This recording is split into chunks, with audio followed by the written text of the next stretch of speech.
Hey, what's up guys? This is Anthony from Anthony's Customs, and for this review, we are looking at the McFarlane Toys DC Multiverse AZRAEL Batman Armor figure. And you guys know, if you've been watching my videos at all for a while at least, I'm a big fan of the whole AZRAEL storyline as far as Batman stuff goes. And so this is one that I definitely wanted to get. I was hoping that by the time it got released that he would not be all black, because he's supposed to be blue. I remember him being blue. The image they provide on the trading card and the back of the package has him being blue. I always thought he was blue. This one's all black. You guys can let me know what the deal is with that. Is there a version of this where it's drawn black? But I don't know. I mean, that's very blue. You can tell because the black parts are shaded differently than him. So it's not supposed to be black as far as I'm concerned, but whatever. All right, so there's some good stuff, there's some bad stuff. Let's get it off the stand and take a closer look. This guy stands just about, let's say not counting the ears, let's say 7.5 inches, which makes him pretty close to 19 centimeters, right around there, just to give you an idea up against another more normal looking Batman. They are pretty much the same. He's a little bit taller, yes, but that's okay. I think that's a reasonable thing for an armored guy. I think that makes sense. Alrighty, so let's go ahead and just do a quick question of the day. Assuming that the black is accurate to some version of the source material, would you prefer the blue or the black? For me, the blue with the gold with the red eyes is a thing for AZRAEL. Even in this version, this stylized version of him, it should be blue as far as I'm concerned. But let me know if you guys prefer the black. That's okay. Okay, so like I mentioned, this is a stylized thing. It's from The Curse of the White Knight, which, if you guys remember, had the big hulky Batman and the big hulky AZRAEL with the smaller legs, and they had the very stylized artwork that it was a source. That's fine. I don't mind stylized stuff. In fact, those were two of McFarlane's best figures recently, I think. However, this one definitely misses the mark a little bit in that they made his lower legs humongous. His lower legs are just really, really long. They're not too thick, but they're long, and then his thighs are very short and they're skinny, so it throws off his styling a ton. Like, he's got this huge hulking upper body, which is accurate, but the thighs have to at least match a little bit or it makes him look totally disproportionate. So if I hide this, the figure looks great. It looks really, really good, but these thighs being so tiny, especially with these like stripper style boot plates, this armor that he has, that should be even thicker. I mean, even with the styling, I get that it's supposed to be stylized. It makes his legs look really, really small from here to here, and that throws off the look. That's the problem. I know people have been messaging me and commenting on this, telling me to review it and telling me it looks weird to them, but they still like it. They don't know what the deal is. That's probably the deal. It's probably the tiny thighs. Tiny thighs will throw off a powerful build every single time. And then there's one other thing that stands out to me as being terribly egregious, and that's the shape of the biceps. I don't know why they did that. Like, biceps don't, like, technically, yeah, they do tuck in down in the elbow area, but the way it's sculpted is just weird. Like, nobody who's got big biceps nobody has bicep shaped like this at all, really. You don't have a big, long, upside-down beer bottle or wine bottle-shaped biceps. That's just not really how it works. The way it connects doesn't look like that. And people may not study anatomy, but you know what looks wrong if you've ever looked at it right. And that's probably something else that's throwing people off. But that's going to disappear mostly as you pose it, so that's not a huge deal. Otherwise, it looks pretty good. The individual details throughout the figure look very nice. You can see the sculpt is nice and clean, nice and sharp. Oh, the eyes are a little bit wide too. That kind of throws it off a little bit. Maybe a little bit more red coming through would be nice and bring them into the middle. But yeah, it definitely still looks good. Otherwise, lots of nice details. Cape's a little bland, but I think that's probably all right. And yeah, it looks good. I don't really have an issue with it other than the proportioning of those thighs. It's just really throwing it off. This right here, not that big of a deal, but I'm sure of it. The thighs are doing it for sure, and he's got very big feet as well. It just doesn't quite suit the styling of the other two figures that came. Well, I guess technically one of them wasn't from that same book. Anyway, you get what I'm saying. The styling is just kind of off, but it still looks good. The paints are clean. Like, even these little gold bits in here, that would be hard to do accurately. They did a good job. The trim work here, it's all painted very nicely, even though the black is all just black. Still looks pretty good. So aesthetically speaking, I'm going to give it a 7. That's kind of generous given the thigh issue, but they did do a good job overall. And once you pose them a little bit, you're probably not going to notice the thighs too much at all. Now, as far as accessories go, We do have his trading card in there, which I don't want to tear off because I hate packages that make you destroy them to get the stuff out. All that is a trading card of this image, which to me is kind of silly that they're including those when it's the exact same image on the back of the package. And they're also almost never accurate based on the figure. They don't look the same. Not at all. His ears are way pointier. He's blue. That's enough. That's enough. Also, look how big the thigh is on this drawing compared to the lower leg. That's almost like the person knew anatomy when they were drawing it. And on here they don't. Anyway, and then you also get a little black stand, which is also sealed onto the package, and I don't want to destroy it to get it off. So that's what's in there. You do get his sword also, which is a nice big Celtic style long sword. I think I'm forgetting a name, but either way, that's what that is, and it looks pretty good. So, accessory-wise, 5 out of 10.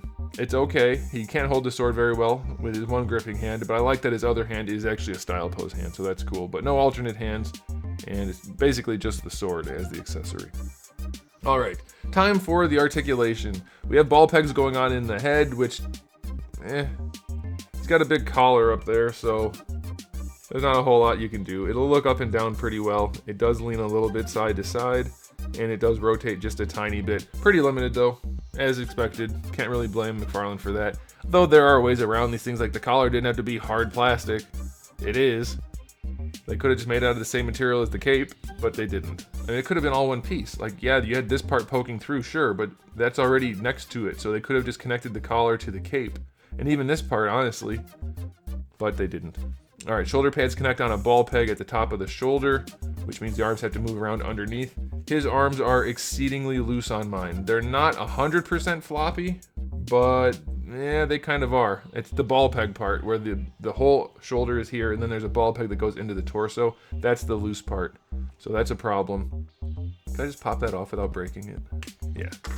So I like that the cape tucks in under the shoulder pads. That's a good idea. It looks cool. But this is the part that's pretty loose on mine. In some directions, it's not so bad. But then once you're out of that direction, it's just totally floppy. So be aware yours might be like that. And unfortunately, that part does control the rotation. This one's not too bad. This one has some spots where it holds and then some spots where it doesn't. It gets very floppy on that ball peg. The hinge, on the other hand, oh my goodness.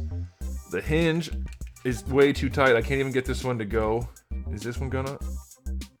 Yeah, this one's going.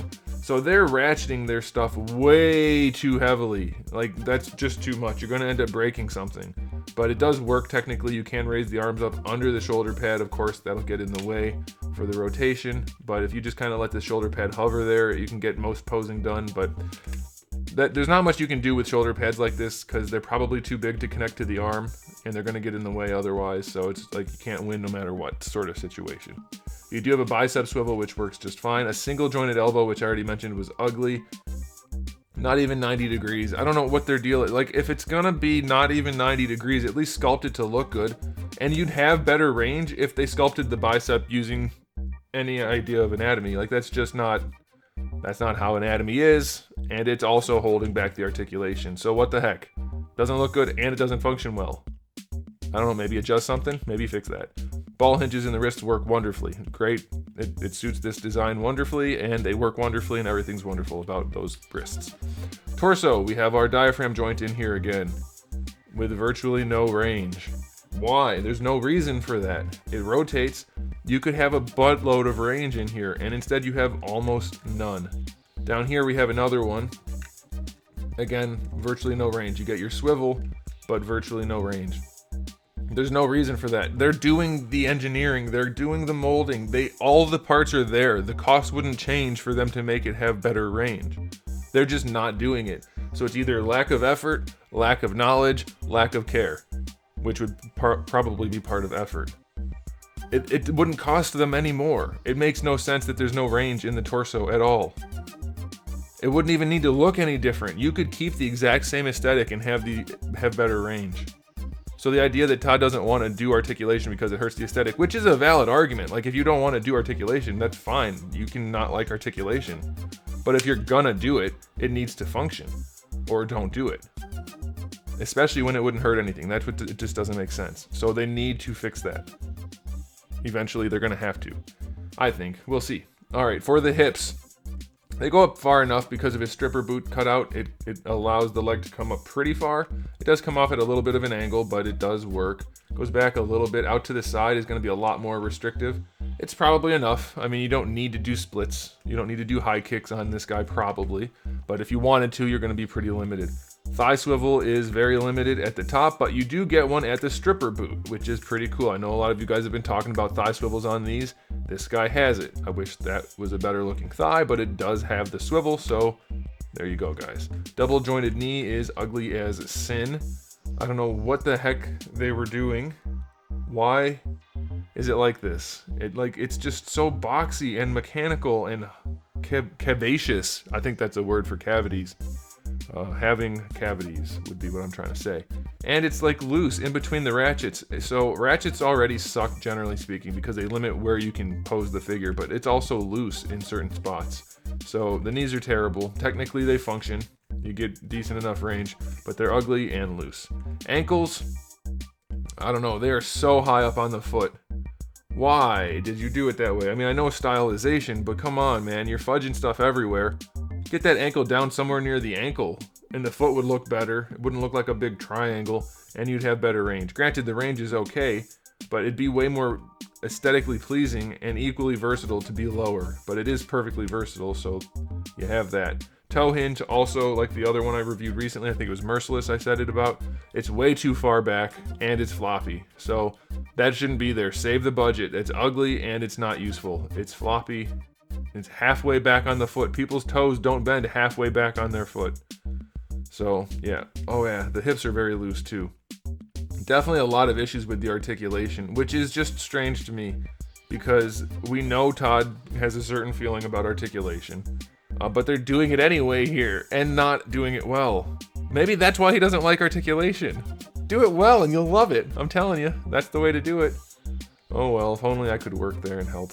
Anyway, articulation rating on this guy is going to get a 6 out of 10. Too many issues, way too many issues, and most of them are completely unjustified. So definitely not great for the articulation. All right, final verdict on this guy. If you were interested in the design and you were going to buy it anyway, unless it was like absolutely terrible, then you are still on that path. You don't need to not buy it for these issues. It's going to stand on the shelf and look pretty cool. If that's what you're mostly concerned with, you're okay. If you really wanted a lot of posability and a lot of dynamic quality to this guy, it's not going to happen. It's just not. He can't pose very well. He has one accessory, no alternate hands, and as far as the paint job goes, it's only the gold and silver. Like there's no... Yeah, the sculpt is the best thing about this guy for sure, not counting the tiny thighs. So more than its fair share of shortcomings. It's good enough if you wanted it. If you were only curious about it, then I would say it's probably not one that you should get. So, hey, I just noticed something. Oh, that looks like it's gonna break. My shoulder pads are the same shoulder pad. I'll just leave them on. See how this has the little 2 points right there in the flat spot here? Oh. Well, they're not the same. Maybe that's just part of the design. Maybe that's how it's supposed to be then, I guess. I don't know. I never paid attention that close. That's interesting. Anyway, yeah, I'm going to give it an overall super generous 7 out of 10. The sculpt work everywhere that doesn't have a problem is saving it. There's a lot of sculpt work on here, and it looks cool enough. But boy, does it have its fair share of problems. Buy this with a lot of caution. And now I've given you the information so you can use all the caution possible. So there it is, guys. Thanks for watching. If you enjoyed the video, give it a thumbs up. If you didn't, give it a thumbs down. And if you haven't subscribed, you probably should. I have new videos almost every single day and thousands already on the channel. So make sure you come back for all of that. And in the meantime, keep collecting.